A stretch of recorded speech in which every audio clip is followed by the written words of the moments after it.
All right, so today got a project for my car. I'm replacing my alternator. Last time I went out on a shoot, me and my wife, we went downtown Nashville. On the way back, my alternator light came on. Got home, checked it. It was no longer charging. So I've ordered a 200 amp Powermaster alternator. Might be overkill for my current setup, but I do plan on adding a large stereo, maybe an electric fan, and I want to be able to accommodate everything I can. So that's what I'm gonna work on today. This will be the second alternator I've done on it. The original like 50 amp alternator that came on the car, it went out real quick. I have a parts engine. It had a higher output alternator on it. I don't think I wired it heavy enough. I've also got a very old battery in the front that I've managed to overlook somehow. It's from 2018. It is holding a charge well, but that doesn't mean it's in great shape. I do plan on replacing it, but I got to get this alternator done before I can use my car again, which I enjoy, and that's kind of the goal as a car guy. So I'm going to kind of show you what I have, all the parts that I've bought, and what my plans are to get it installed. I had to use some weird cast iron bracket off of my parts engine to run this other alternator, so I got to pull the fan off to be able to get that back off, and then I'm going to put the OE style brackets back on. I also had to buy a spacer because the original alternator had that, I guess it was like a brass bushing, but it was seized onto the bolt. That bolt head was broke off. I ended up tossing it thinking I would never need it again. So I've had to buy another one. I'm going to show you guys what I bought. Should help us a lot with this project. It's like perfectly spaced. I went to the hardware store to see if I could get something that would work, and it's like an odd size compared to something you can just buy from like an Ace Hardware or Lowe's. So here we go.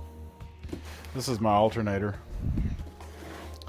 I'm doing a 3-wire internally regulated. And the reason I'm doing this instead of a 1-wire, that it'll charge the second my engine turns on, instead of waiting for this thing to cycle for a little while or reach a certain RPM. 1-wires will spin freely until you hit a certain RPM, and that will trigger it to generate. This will trigger to generate off of a 12-volt source. And that's why I'm going with this instead of a 1-wire. And no one wants to fool with an externally regulated alternator anymore. I am going to be wiring in a resistor. It's what the manufacturer recommends, and this just goes on the 12-volt source because all it needs is a signal. It doesn't actually need power. So the 12-volt source is going to go through this tiny little resistor, and it will just be enough signal to basically hit the on switch for this thing to generate power or create power. These are my directions. It's pretty straightforward. This external regulator, I'm going to use the green wire. That's my 12-volt source, and then I'm going to splice in the resistor into this line that goes to this alternator. This thing looks pretty awesome. I didn't order a black one, but I'm not mad about it. This is what came. I ordered just a raw finish, but I think this one was $10 more, but whatever. It'll look better under my hood anyway. Comes with a serpentine pulley, and it also comes with a V-belt pulley. So I'm gonna have to change this pulley out and replace it with this V-belt pulley. First thing I'm gonna do is change this pulley. Now, I've never done this, so I am unsure if this is just a tension fit or if this has to be pulled with a puller. I hope it doesn't, because I don't think I have a puller for this. This is the alternator bushing I bought. This is from Scott Drake. I picked it up off Amazon. It's like 30 bucks. I wish I could have found a $5 one at the hardware store, but here we are. Part number on this is C5AE10A370-A. This is a 6-inch bolt. This is to replace the one that had the broken head. That's grade 8. I don't think I gotta worry about that one snapping. The nut inside here is a 15/16. I'm gonna try to get that off by hand. Hopefully I don't need an impact. Hopefully I can just smack it. Nope, not looking like it. I'm gonna try with my baby impact first, we'll see.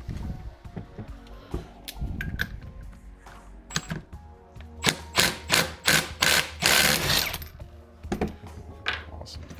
Yep, just slides off. One lock washer under it. The other one just drops on. Lock washer. This nut back on, we'll slam it back on with this Milwaukee impact.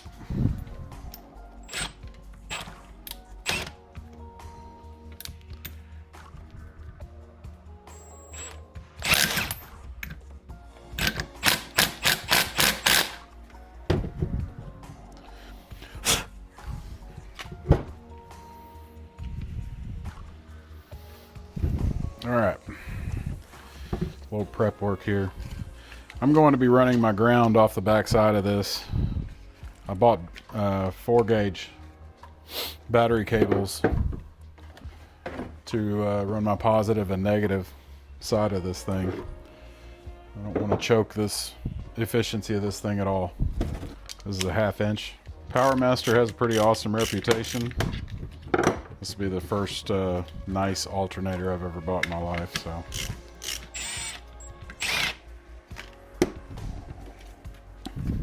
These alternators come with like a warning. Didn't disconnect the battery before install. They also come with a personal inspection card where they bench test these things. So this thing at idle will generate 136 amps. I guess cruising speed is 172 amps, and then I guess if I got her hammered, 202. So that should be more than enough. This green wire, it says indicator light. That is what I'm going to hook my 12 volt source up to. And then there's a wire for an electric choke. I do not have an electric choke on mine. That would be the white one. So I'm going to use one. I'm not going to use the other one. This one will stay jumped out to the positive lead. It's not that difficult to wire compared to a one wire, and I think it's a better trade-off than one wire, especially if you demand amperage on startup like I do with my bag setup. First thing I'm going to do is disconnect my battery.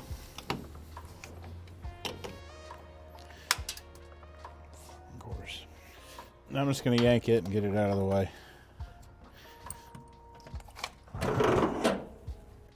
This is that cast iron bracket. I'm not really sure what it's for. I pulled it off at 289 and I was like, well, it'll work on this. So that's why I ended up using it. But this bolt sits behind my water pump pulley. And that's why I got to take this fan off and pulley off to be able to get everything out of my way to take this bracket back off and install my OE brackets, which I have since wire brushed and repainted. So they'll look nice under here. I gotta pull this fan, and that should suck. I hate taking fans off.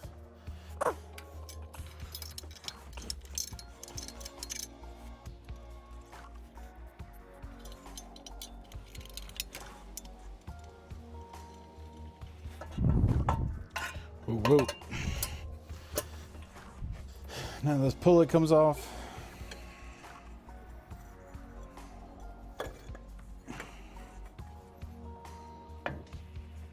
Awesome. All this stuff's gonna get painted while it's out because I regretted not doing it last time. Now, this alternator out. I did already loosen this tension bolt. I think the only thing holding me in is this right here, if I'm not mistaken, and maybe that one. It's a 1/2 inch bolt.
go find another bolt. Apparently I misplaced the one that's supposed to go here, but this one looks like it'll work out just fine. And by the way, if y'all don't have a giant bucket full of bolts from past projects, how are y'all even living your life? That's where this one came from. Considering I paid $5 for a 6-inch long bolt from the hardware store earlier, nothing goes in the garbage anymore. I'm just gonna test fit my alternator, make sure all my brackets line up, make sure my plan's going to execute itself. My luck, it won't. And we'll just have to figure it out again.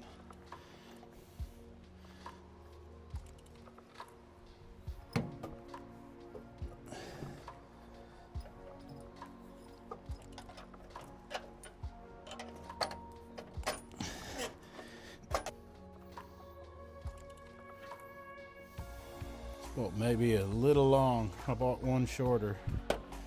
Let's see what happens. Nope.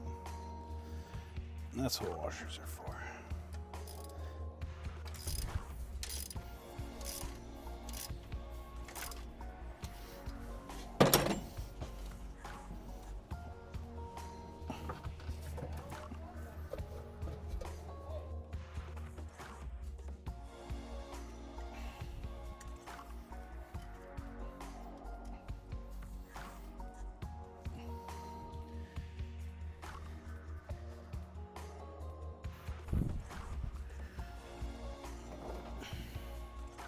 So I got to get this wire into a butt connector.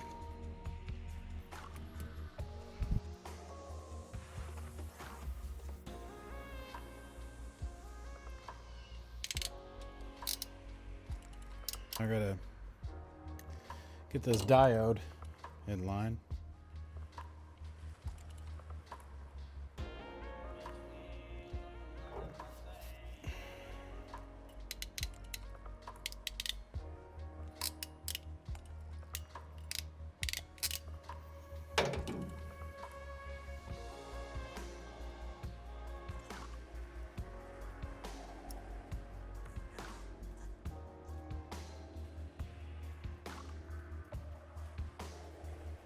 All right, so change of plans.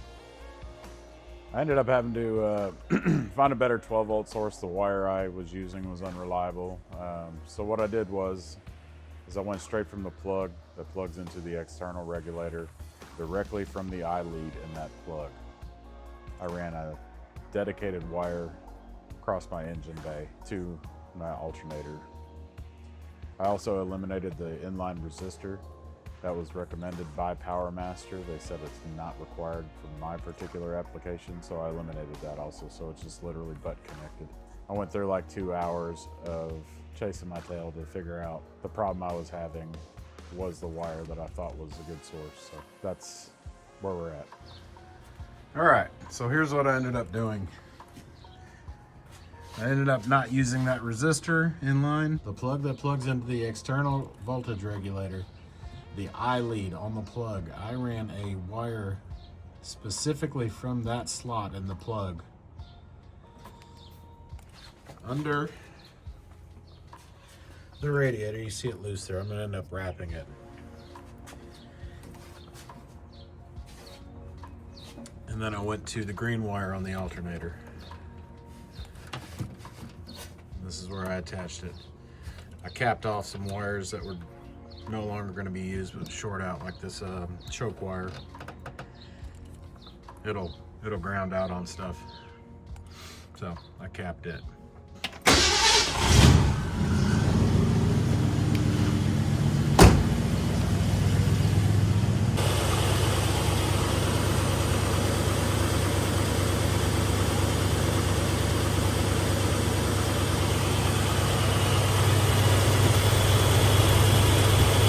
I'm going to clean my wires up, make my engine bay look a little bit better. But yeah, I'm definitely charging now. Even when I load test it when my compressor's running, I don't get a voltage drop. So I got both my compressors running right now.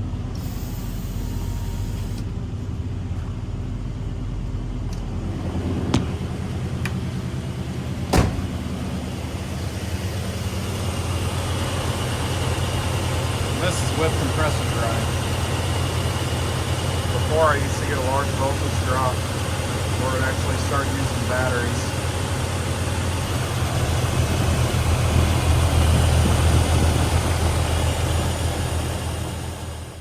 Yeah, I used to get a large voltage drop when I'd run my compressors. Now I don't even get that. It just maintains at 14. My charging system is far healthier than it has ever been. I think this is going to sustain what I have and what I will do in the future electrically with this car for the different things that I add. So that's my alternator video. I ran into some problems. I had to work around some things, find some solutions. Call Powermaster technical support. They're the ones who recommended that I eliminate that resistor. They said it wasn't needed for my application. So I no longer have that. It's just a straight wired connection from that I lead to my green wire on my alternator. And it seems to be charging well now. My later videos, I'm planning on doing a stereo install where I fit the car with speakers. I only have one speaker in the dash right now. I plan on doing some 6x9s and some 4-inch speakers in the dash location. That way I have a stereo output. Also going to add amps and subs and all that because now I have the power to do it. Thanks for watching. Like and subscribe if you can. That would be awesome. Thanks.